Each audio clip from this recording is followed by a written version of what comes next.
On the morning of her 18th birthday, Aisha Carter received two things: a garbage bag containing everything she owned and $250 in crumpled bills.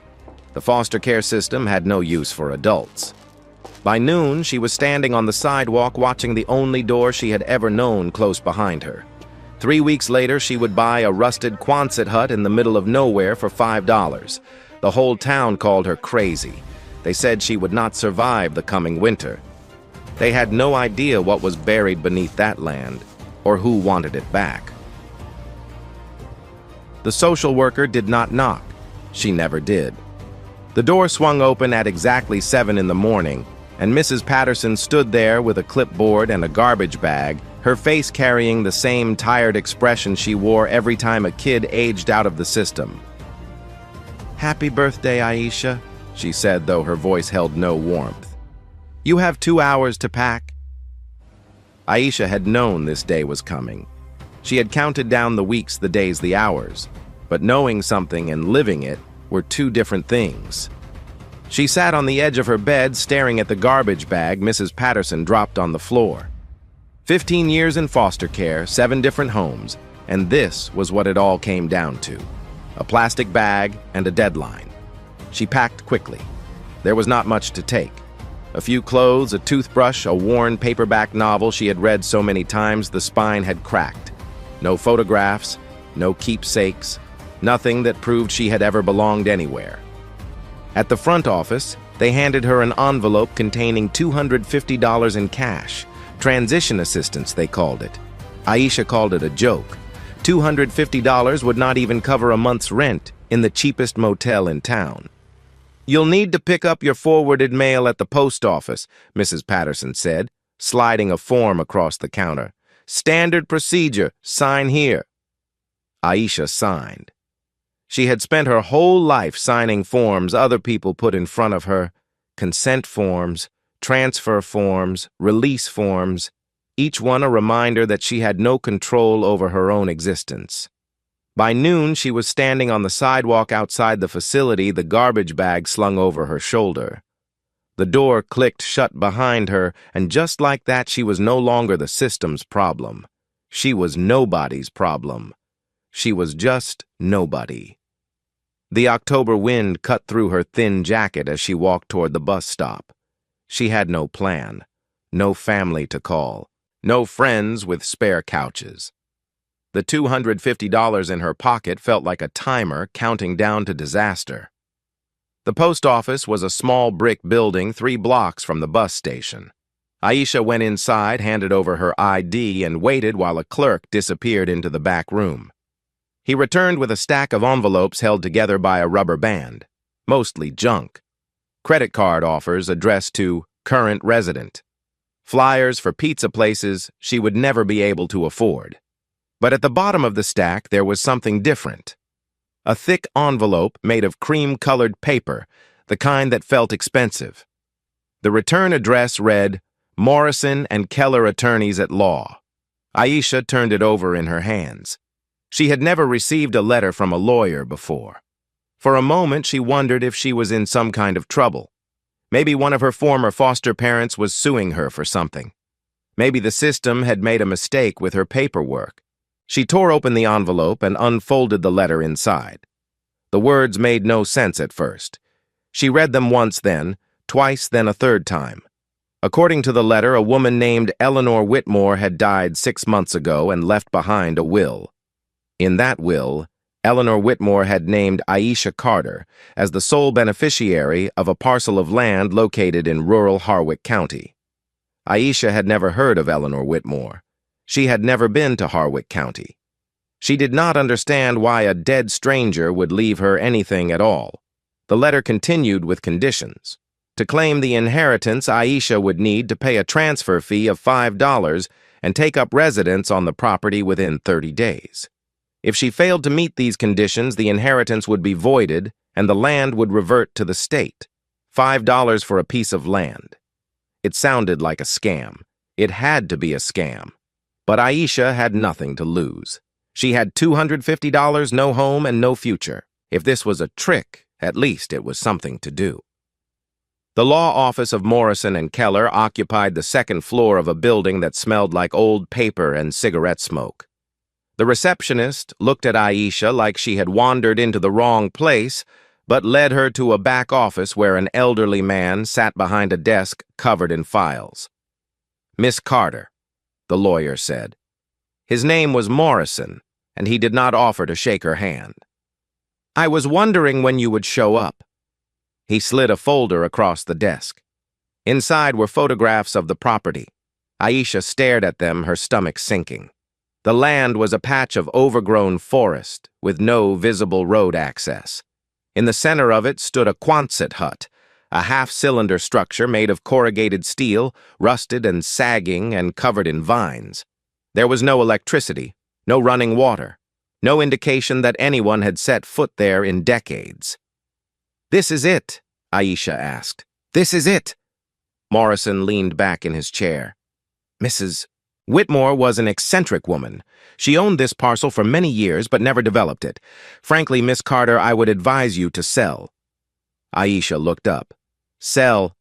There is a buyer interested in the property. They are prepared to offer $3,000 cash. Given the condition of the land, that is a generous offer. $3,000. The number echoed in Aisha's mind. $3,000 would mean a security deposit on an apartment, first and last month's rent, a chance to start over without sleeping on the street. But something about the way Morrison said it made her hesitate. He was too eager. His eyes kept darting to the folder, then back to her face, watching her reaction. If the land was worthless, why did someone want to buy it? If the Quonset hut was just a pile of rust, why was there a buyer waiting in the wings before she even knew the place existed? "Who is the buyer?" Aisha asked. Morrison's expression flickered. "A development company. They have interests in the area." "What kind of interests?" "That is not relevant to your decision, Miss Carter." His voice had turned cold. "I am simply advising you that selling would be the practical choice. A young woman in your situation has no business trying to live in the middle of nowhere with no resources." A young woman in your situation. Aisha had heard variations of that phrase her entire life. People telling her what she could not do. People deciding what was best for her without asking what she wanted. She looked at the photographs again. The rusted steel, the overgrown trees, the absolute isolation. It was the ugliest, most hopeless thing she had ever seen. But it was hers. For the first time in 18 years, something in this world had her name on it. "I am not selling," she said. Morrison stared at her. "Excuse me, I said I am not selling." Aisha reached into her pocket and pulled out a crumpled $5 bill. She placed it on the desk between them. "I am claiming the inheritance. Where do I sign?" The lawyer's face went through a series of emotions: surprise, irritation, something that almost looked like fear. He opened his mouth as if to argue, then closed it again. Finally, he pulled a document from the folder and pushed it toward her. "Sign here," he said quietly. "And here, and initial at the bottom." Aisha signed. The pen felt heavy in her hand, like she was writing something permanent into the fabric of the universe. When she finished, Morrison gathered the papers without looking at her. His jaw was tight, his movements stiff. "The deed will be processed within the week," he said. "I hope you know what you are doing, Miss Carter." Aisha stood up and slung her garbage bag over her shoulder. "So do I," she said. She walked out of the office and into the gray afternoon light. The wind was still cold and she still had nowhere to sleep tonight. But for the first time in her life, she had something that belonged to her. A piece of land in the middle of nowhere. A rusted Quonset hut that everyone said was worthless. She did not know why Eleanor Whitmore had chosen her.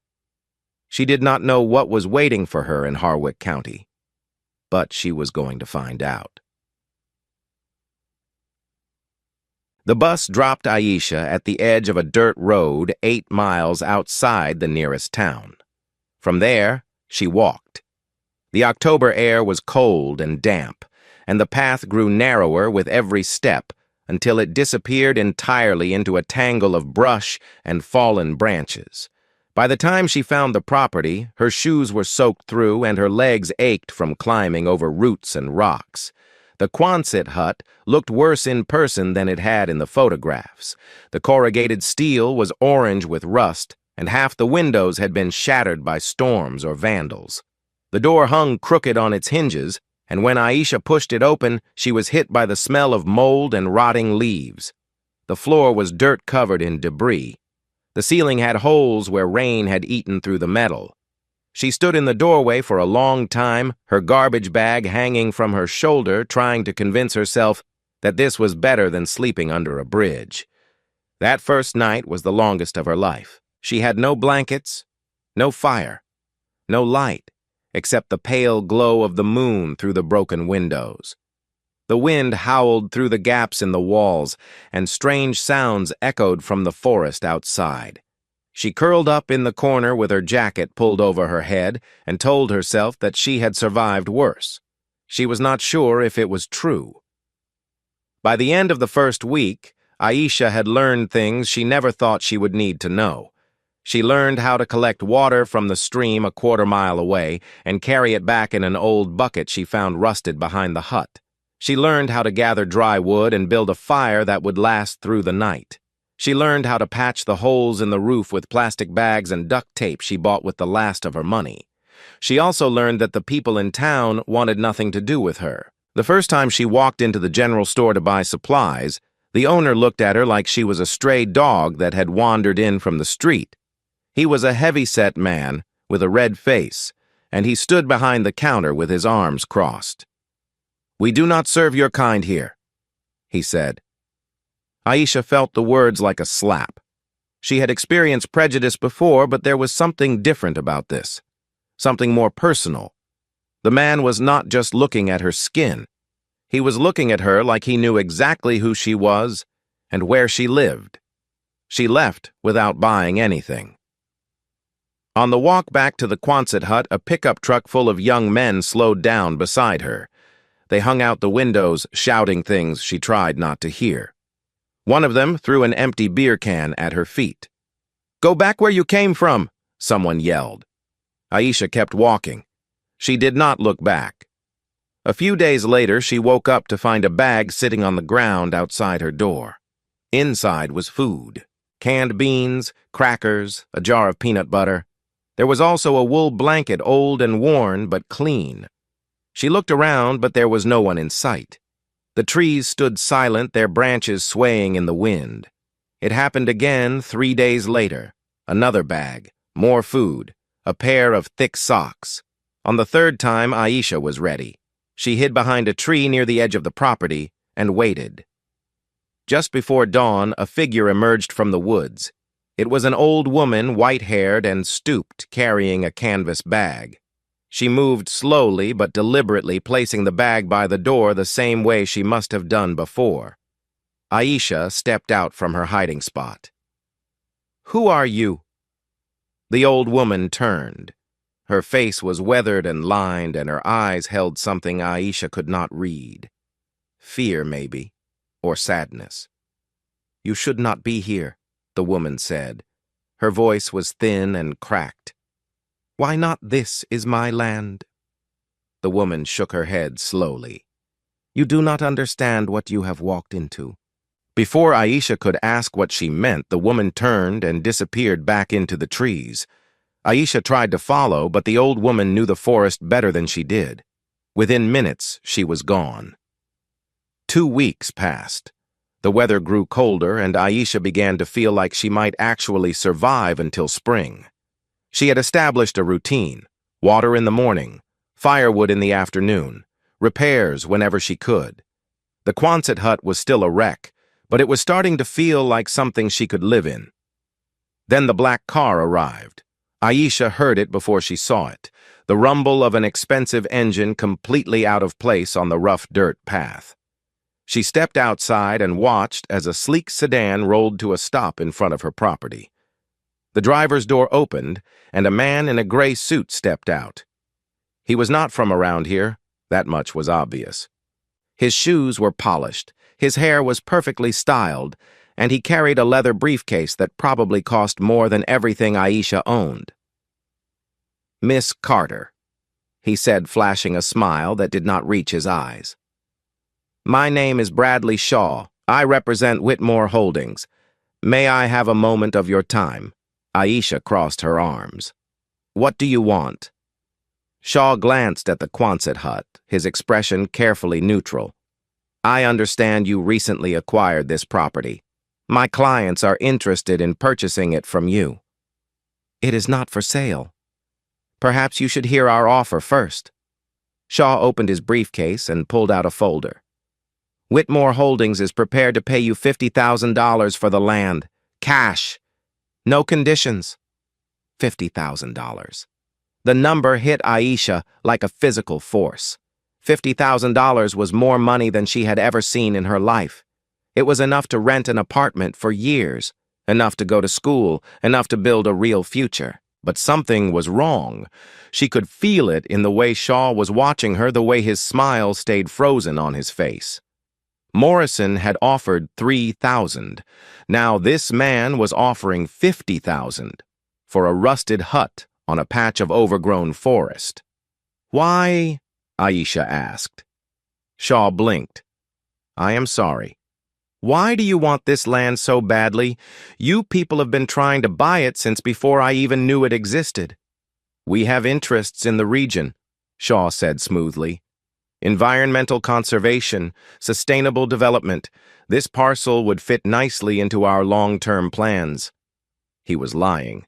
Aisha could see it in his eyes, hear it in the practiced cadence of his voice.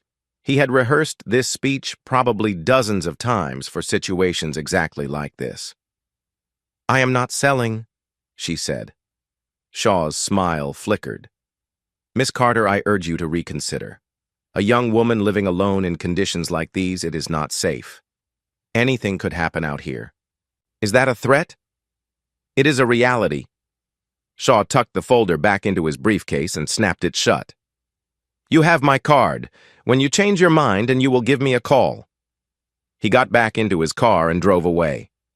Aisha watched until the sedan disappeared around a bend in the road. Her hands were shaking, but not from fear. From anger. They thought they could scare her. They thought she would take their money and disappear like a good little orphan. They had no idea who they were dealing with. The attack started 3 days later. Someone dumped motor oil into the stream where Aisha collected her water. She woke up one morning to find rocks had been thrown through 2 of her remaining windows. A letter arrived in her mailbox which she had not even known she had, demanding that she submit to a safety inspection within 14 days or face forced removal from the property. The townspeople who had already been cold became openly hostile. The general store put up a sign that said, "No trespassing," whenever she approached. People crossed the street to avoid her. Children pointed and whispered. Aisha understood now. This was not just a company trying to buy her land. This was an entire system trying to crush her. Whitmore Holdings had money and power, and they were using both to make her life impossible. She thought about giving up. Every night lying on the cold floor of the Quonset hut, she thought about walking away, taking whatever offer they gave her and starting over somewhere else. She had done it before. She could do it again. But every morning she woke up and looked at the walls she had patched, the fire pit she had built, the life she was carving out of nothing. And she stayed.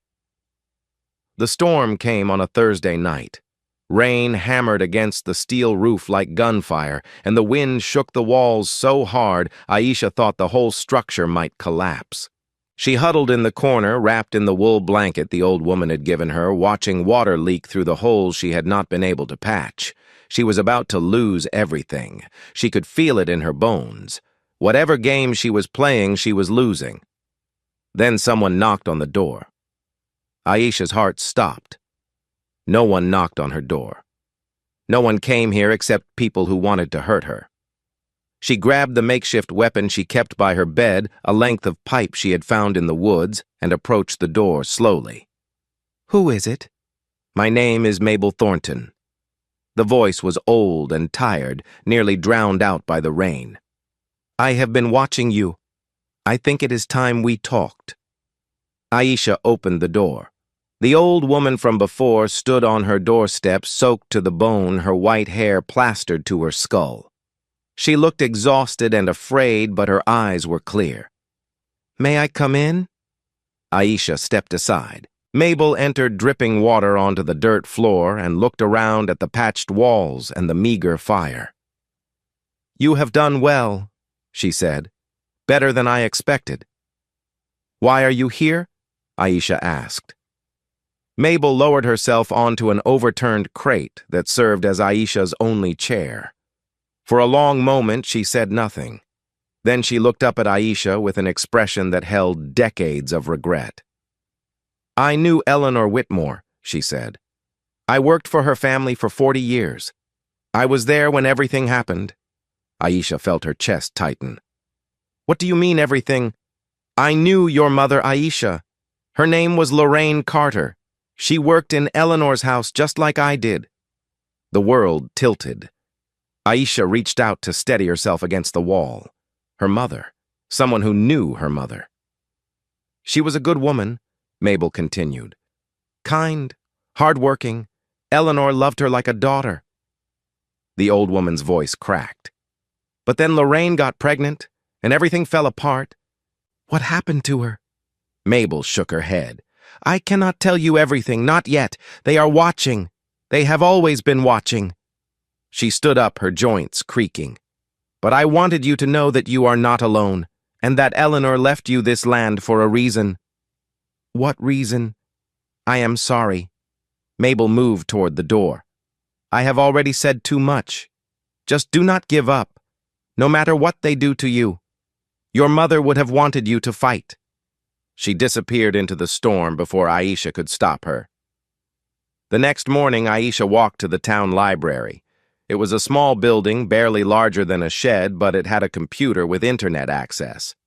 The librarian glared at her when she entered, but did not tell her to leave. Aisha typed Whitmore Holdings into the search bar and began to read. The company was founded by a man named Richard Whitmore, a real estate developer who had built a fortune buying up rural land and turning it into commercial properties. His net worth was estimated at over $2 billion. He owned half the county and had plans to develop the other half. But buried in an old news article from 10 years ago, Aisha found something interesting. Richard Whitmore had removed his own mother, Eleanor Whitmore, from the company's board of directors. The official reason was personal differences. The unofficial reason, according to anonymous sources, was that Eleanor had opposed her son's plans to develop protected land. Eleanor had spent the last decade of her life living in seclusion. She had no public presence, no social media, no photographs after a certain date. It was like she had vanished. Aisha printed out everything she could find and walked back to the Quonset hut. The pieces were starting to come together, but she was still missing something. Something important. That night she began to search the property. She started with the outside, checking the foundation of the hut, the ground around it, anything that looked unusual. After 3 hours, she found it. A patch of dirt near the back of the structure that was slightly raised, as if something had been buried there. Aisha dug with her bare hands. 6 inches down her fingers hit metal. She pulled out a rusted lockbox, small enough to carry with one hand. The lock had corroded away and the lid came off easily. Inside was a stack of papers, a handwritten letter and a folded map. Aisha brought everything inside and spread it out on the floor. The papers were legal documents, property deeds, and geological surveys dating back decades. The map showed the region around her land with a large blue circle drawn in the center. The words "primary aquifer" were written next to it in faded ink. Her land was sitting on top of an underground water source, the only one in 50 miles. Aisha unfolded the letter. The handwriting was elegant, but shaky, the letters of someone old and sick. "Dear Aisha," it began, "if you are reading this, then I have succeeded and you are finally home." The letter told her everything. Eleanor Whitmore had known Lorraine Carter. She had loved her. And when her son Richard had thrown Lorraine out into the winter cold for getting pregnant, Eleanor had never forgiven herself for not stopping him.